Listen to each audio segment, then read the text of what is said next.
Again, I forgot to have the mic in my hand upon starting the video, but I'll get used to it. I'm still a little bumbly at the moment, like a little bumblebee, but I will get there. I have been coming up with some ideas for things to talk about, and I had some really great ideas. There was a news article that I came across, and it had the funniest title to me. It said, "Short men have to earn way more than tall men to be desirable." As far as I'm concerned, if that is actually accurate, what is wrong with women? I don't understand that. I mean, so he's shorter than you, what's the problem? I don't think there's anything wrong with that. But, people have their preferences and their aesthetic requirements, and I respect that. I do. But, I don't know. Maybe give him a chance. You never know. You might make a friend. You might make a boyfriend. You might make a husband. You never know. But don't just say no. Because people can really surprise you.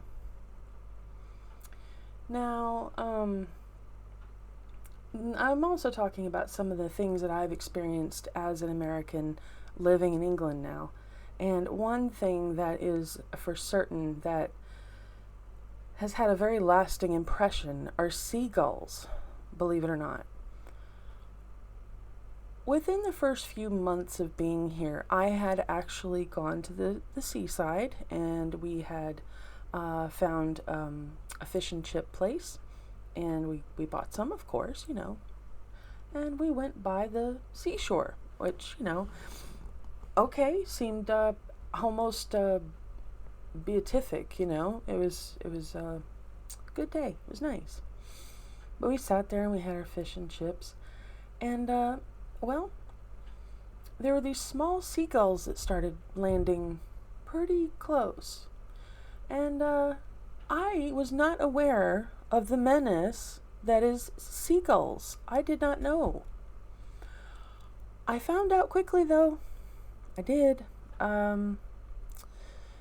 They are a nuisance, and for smaller people, kids, I tend to think that they could actually injure them if they're not careful. But so these little birds started showing up, and I thought, okay, well, I'll give them some of my chips. I don't want them all. I've never been a huge fan of a pile of chips. But then, as I did that, they started making these sounds.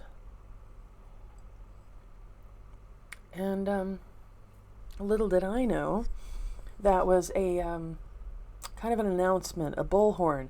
Oh, we have food, and she's stupid, meaning me. And I did not know this, so they started gathering, and Gaia looks at me, and she's like, you need to leave. We need to go. We need to go now. I still didn't realize. Again, the last time I was in England was when I was about 4 years old. So I don't remember all of it. But she was right. Some bigger ones were coming down, like, B-57 bomber type seagulls. They were big. I mean, big. Like ponies in the sky big. I've never seen seagulls so big in my life. And when they really get up close and personal, you kind of realize how intimidating they can be in numbers.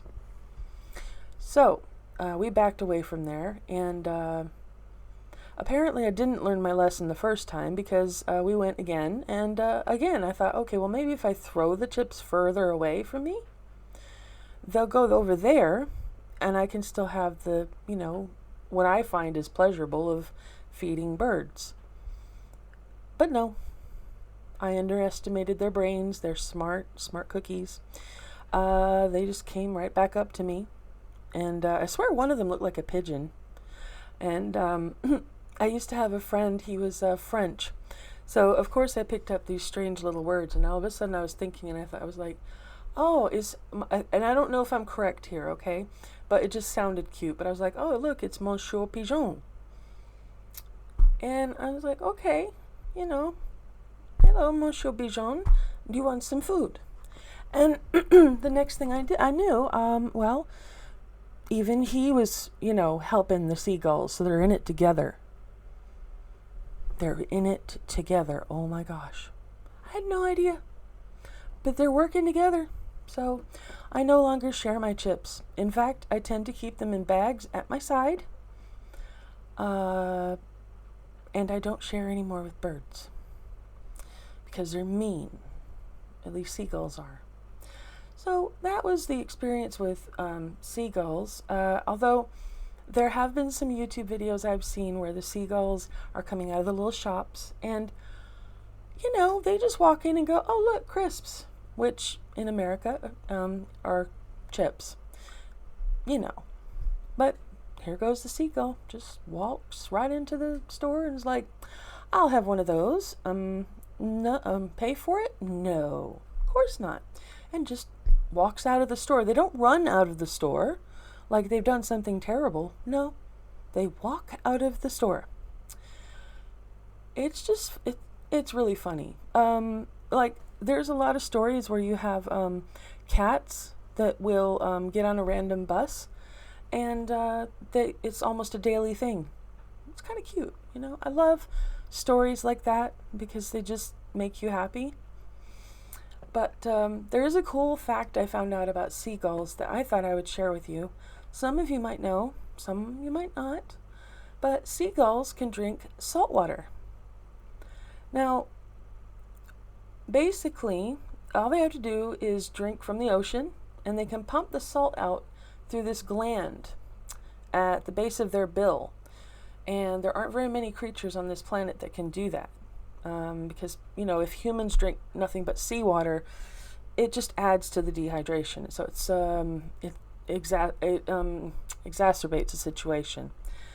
But I believe it was sea turtles, crocodiles, sharks, and some other seabirds that have the same capability, which is kind of nifty,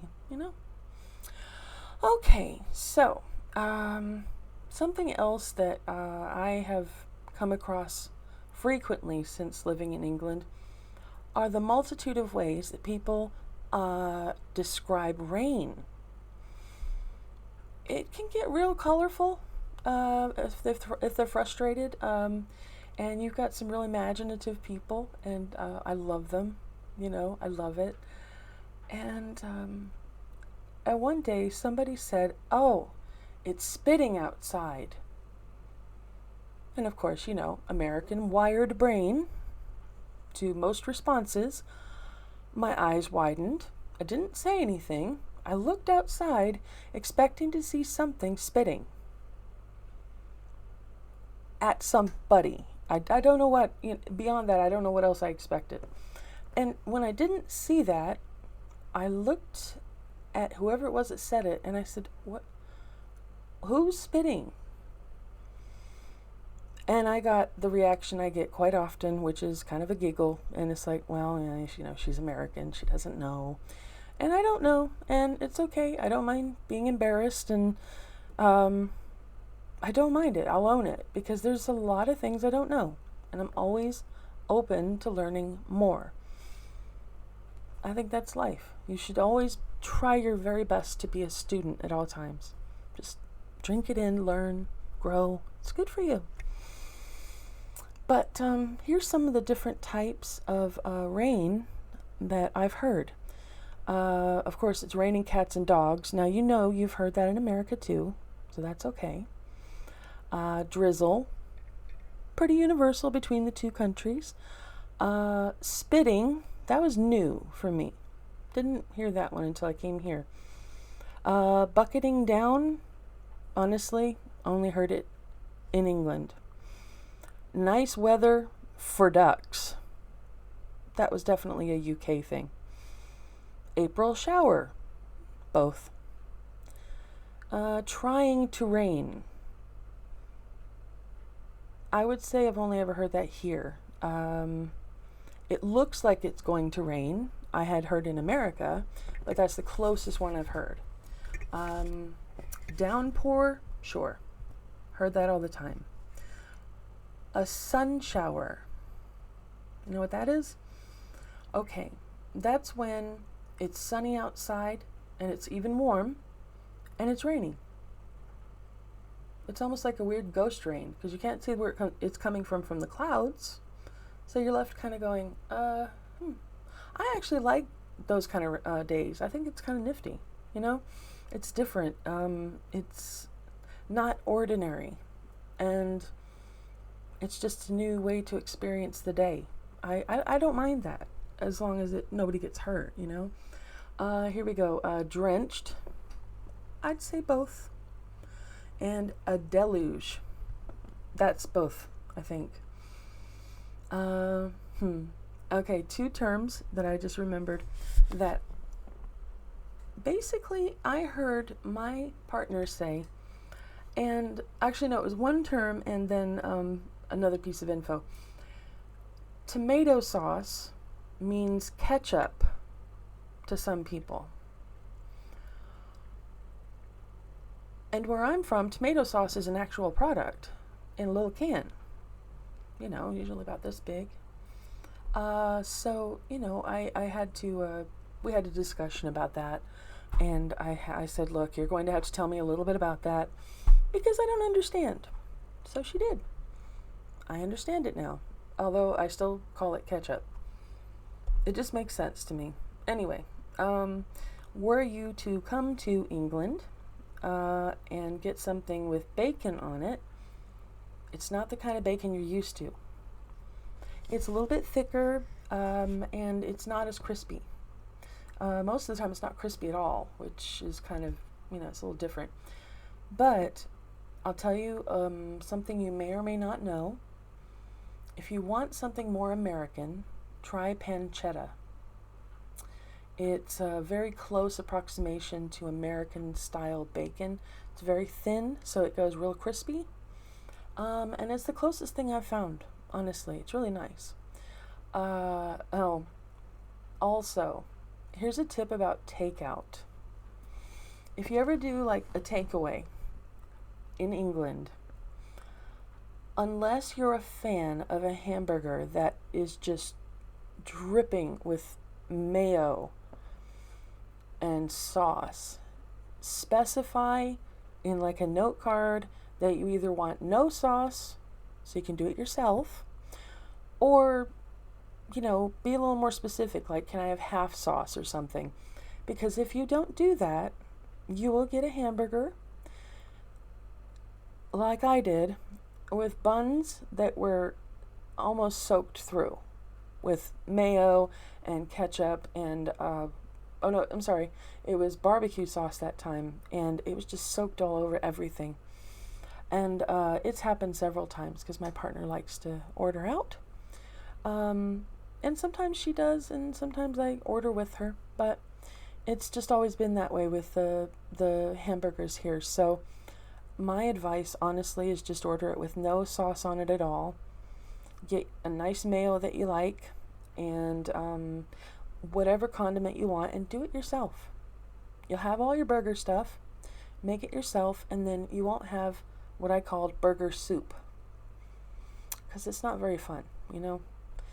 Anyway, I hope that the information I've given and some of, you know, what I've talked about has been at least fun to listen to, because I've been told for many years that people like listening to what I have to say. I've, you know, had many conversations on Discord and my Skype and, you know, voice chat on Second Life, and people just, they tell me, I like listening to you. So I thought I'd give YouTube a chance and, you know, talk to you guys and see if I can't make some friends along the way. Maybe find people with things in common, or maybe, you know, meet people that I can make them laugh or something positive. Because there's just a lot of suffering right now. And being in a lockdown, and being vulnerable to pneumonia as I am, I've turned very often to laughter. And laughter can be so, so helpful in getting through times when you either laugh or you cry. You don't have a choice. And it's always helped me. And I'm going to basically say that my favorite comedians will always be George Carlin and Robin Williams. I adore them. However, I've recently discovered Michael McIntyre, who I cannot eat any food or drink anything when he is speaking, because I would probably choke. I'm in giggles nonstop with Michael McIntyre. He's so funny. And then there's, I believe, Christopher Titus. The dude has me in stitches. I love him. And then there's another one that I saw recently. Oh, he's a Scottish gentleman, and I don't remember his name, but he's very blunt and to the point, and has long, kind of gray hair. Quite intelligent, and I very much like him. So, I hope that everybody is doing the best that they can at the time, and just know that I'm here with you, and I'm hoping to be able to do a YouTube video at least once a week. So, if you have been watching, thank you, and I forgot to say this, but if you haven't subscribed, please subscribe, because it helps me grow my little channel. It's like a baby channel right now. And it might help me, get better equipment over time, or, improve things for you guys. Unless you want me to stay here on the couch. I'm good with that too. Okay. But, yeah, it's good talking to you, and I have to do this because, maybe I am fishing for Killstar to go, hey, she loves our stuff. But I got this from Killstar recently, and I'm telling you, it's a mug, and it just says drink more blood, and I drink tea out of it every day, and it's such a nice cup. It's real solid, and you can like wrap your hand around it when they're like really cold, and the whole cup will just keep your hand warm. So highly recommend. Go Killstar, go check their stuff out, and I'm gonna let you guys go because I'm just gonna keep talking because I do that. All right. Talk to you later. Bye.